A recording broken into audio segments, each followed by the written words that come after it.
President Donald Trump is an adult brat, a very young child in the body of an elderly man. He throws temper tantrums and lives in his own alternate reality. He cannot self-regulate, understands very little about the world, and must be the center of attention at all times. He cannot play well with others if he does not get his way, and overall possesses limited cognitive, emotional and intellectual abilities. But Donald Trump is not a child. He is 74 years old. Donald Trump is also President of the United States of America, the Commander-in-Chief of the country's military, and possesses the sole, exclusive power to destroy the world on a personal whim with nuclear weapons.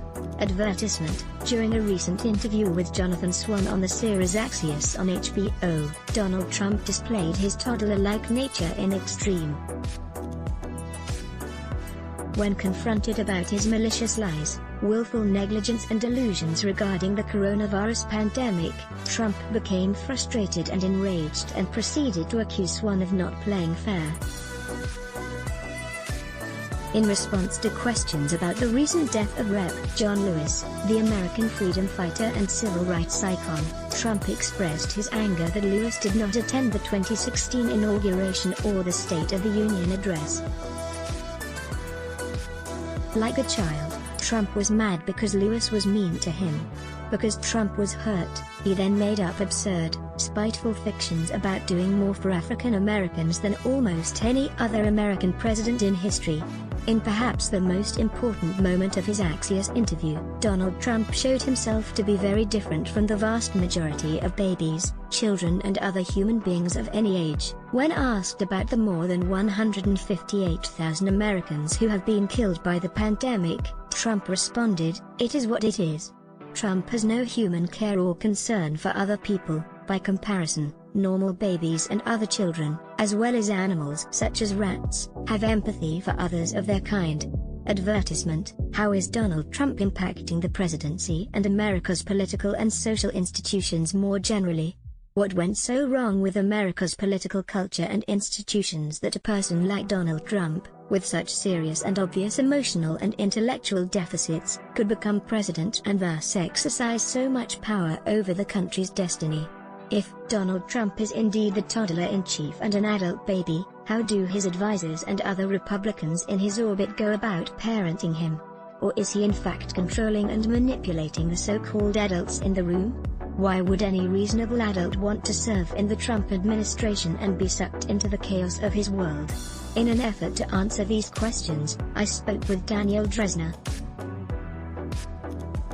He is a professor of international politics at the Fletcher School of Law and Diplomacy at Tufts University.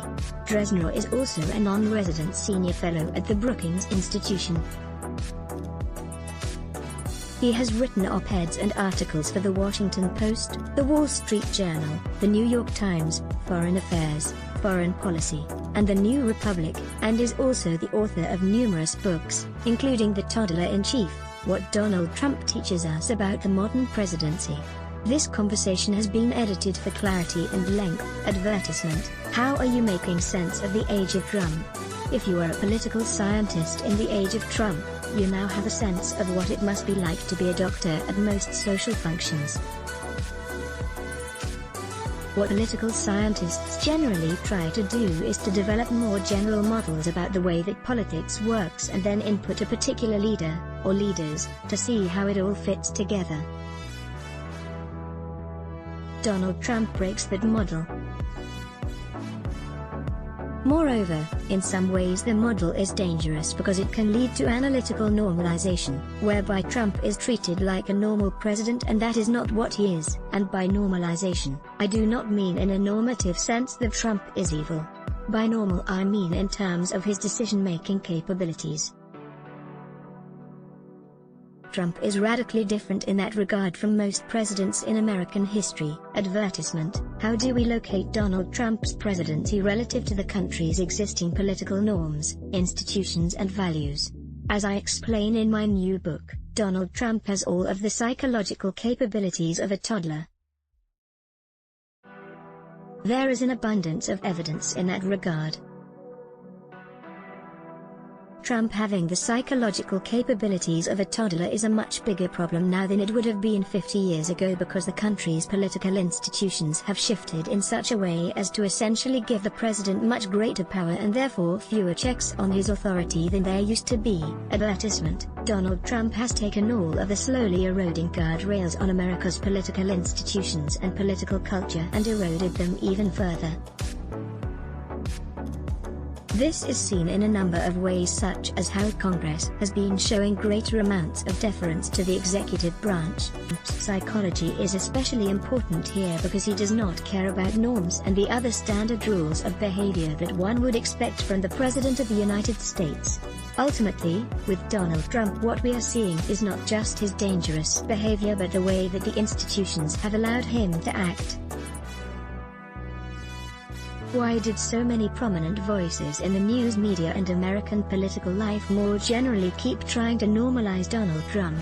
They kept sounding off about the country's social and political institutions and how they would restrain Donald Trump's behavior, and persisted in saying that for years. I don't want to be too critical of such voices in the sense that I think partly what was going on was just an aching desire for normalcy. This yearning for normalcy was amplified by an exhausting campaign. If the institutions would somehow check Trump's worst impulses, then in a sense it would not matter that he was not a terribly well-behaved or mature individual who demonstrated good judgment. The system would work. To be fair, that is what Americans have believed for quite some time. As a people, Americans have great faith in the Constitution and the notion of checks and balances. Trump has helped to reveal the degree to which such beliefs as part of a broader American civil religion were unspoken assumptions that are struggling to survive the weight of this emergency.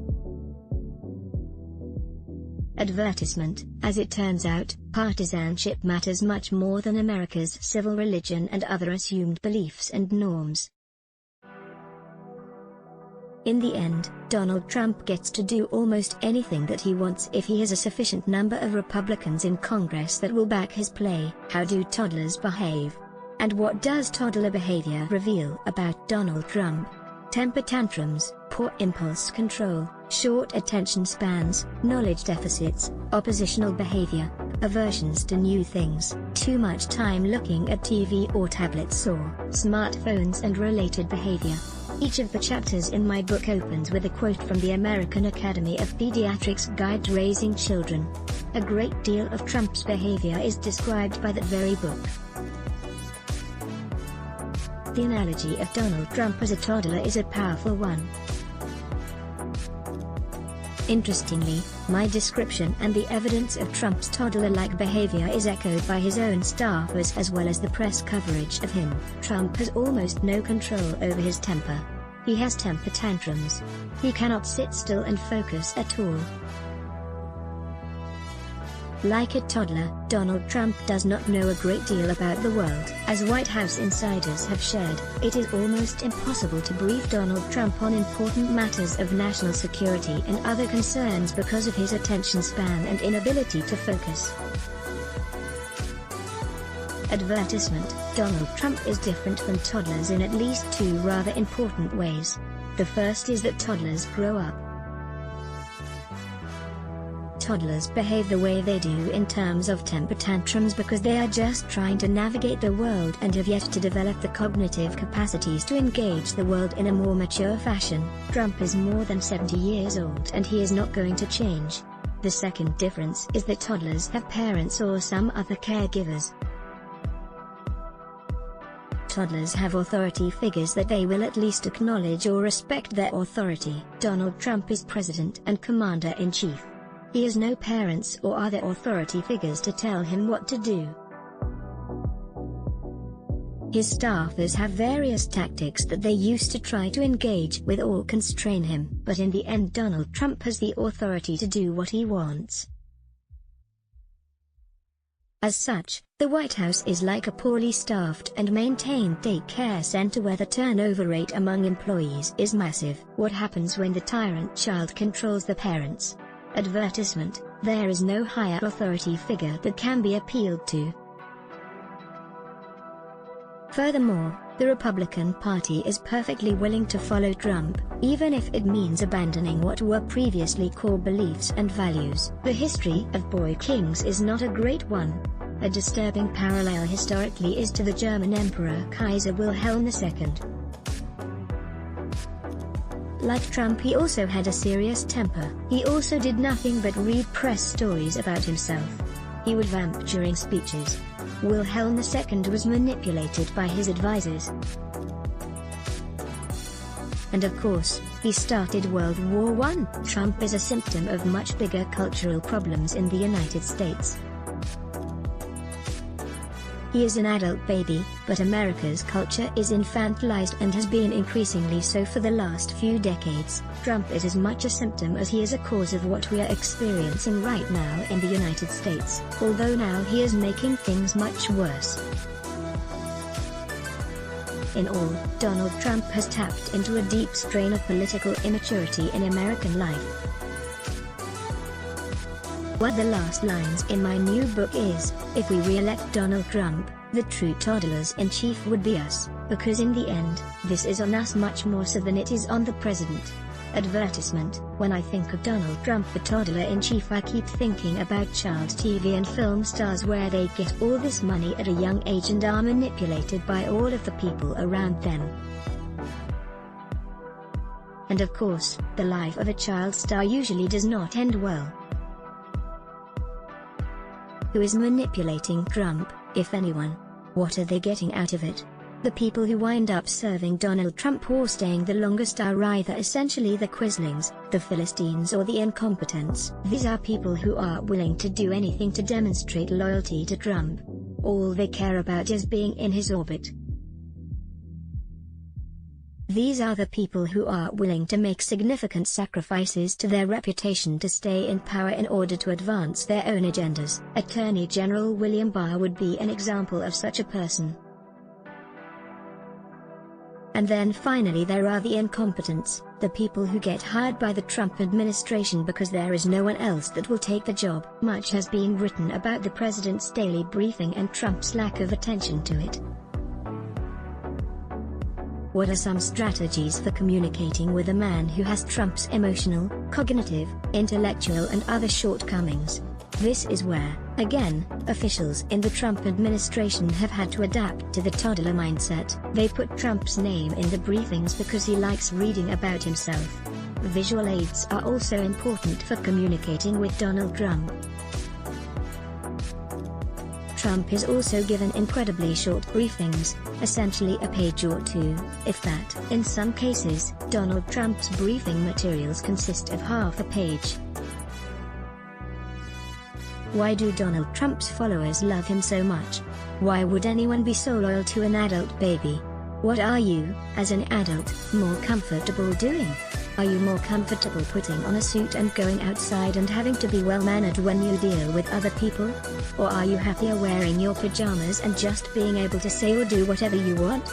There was an anecdote about Donald Trump which explains a great deal about him. Apparently, Donald Trump sits down for dinner with Mike Pence and several other people. After dinner, Donald Trump gets 2 scoops of ice cream with chocolate sauce while everyone else at the table is only allowed 1. He is President of the United States and can have anything he wants for dinner. I had 2 thoughts upon hearing this story. I was like, oh my god, this is such a toddler move. But then there was a part of me, and I will acknowledge this, that, if you're president, the idea that you can have anything that you want is mildly appealing. Trump's supporters like this. To them, Trump gives them permission to convince themselves that, finally, we can act the way we really are, not the way we want our better angels to be.